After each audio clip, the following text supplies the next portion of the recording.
Izay ny amin'ny voavoa fa vonona ny fitonam-panjakana ametraka ny fampandrosoana maritra eto amin'ny firenena. Mafisy ny filoham-pirenena Hery Rajaonarimampianina izany fahavononana izany. Tao anatin'ny lahatelona taona nandritra ny fitsidihana ny distrika Anambilobe. Io jerentsika indrindra izay sary izay.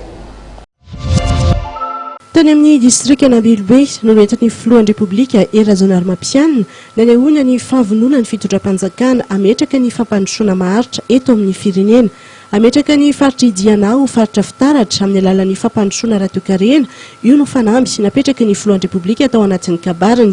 Ny antso ireo mponina ny antoerana andray ny andraiky ny roso amin'ny alalan'ny fahaizana mametraka fiariana amin'ireo arena izay ananany any antoerana ny filoha malagasy. Eo ankilany koa dia nanome toky amin'ny fanohanan'ny fanjakana amin'ny alalan'ny fametrahana foto-drafitrasa maharitra ny filoha. Tokony ho fantatsika ny arena izay entina ara-boajanahary amin'ny ranomasina io.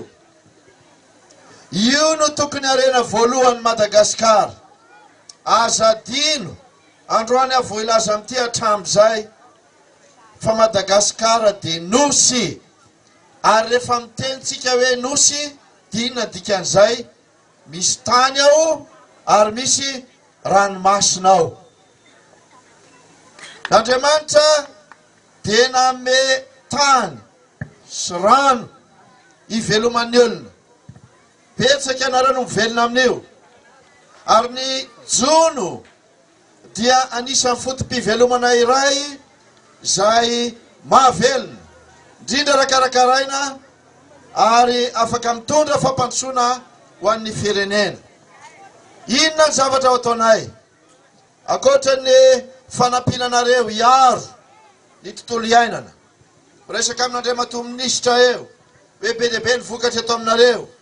Mety ny vokatra azonareo androany, tsy lafo androany raha sanatry simba, dia anorenanay trano misy fampangatsiahana na chambre froide eto aminareo tompona. Nandritra ny fitsidihana tany amin'ny distrika Anambilobe dia tsy adino ny filoham-pirenena ny sehatra ara-tsosialy. Notokana noho izany ny toeram-pandidiana ao amin'ny hopitalin'ny distrika ho famonjena ireo marary mila fandidiana maika. Tsy voatery andehany Antsirana intsony izao ireo marary eo Ambilobe raha eo amin'ny resaka fandidiana rehetra, ankoatra ny fandidiana ny faritry ny loha. Ny antso amin'ny fitandroana tontolo iainana ihany koa ny filoham-pirenena Hery Rajaonarimampianina nandritra ny lahateniny indrindra amin'ny fiadiana amin'ny tavy sy ny doro-tanety ary koa ny fiarovana ny sisin-dranomasina sy ny ala. Ho fanohanan'ireo mpanjono teny an-toerana dia hisy ny efitrano mangatsiaka fitehirizana hazan-dranomasina ahorona ao ankazomborona, izany mba ahafahan'ny mpanjono manamora ny fomba fivarotana ireo hazan-drano ireo.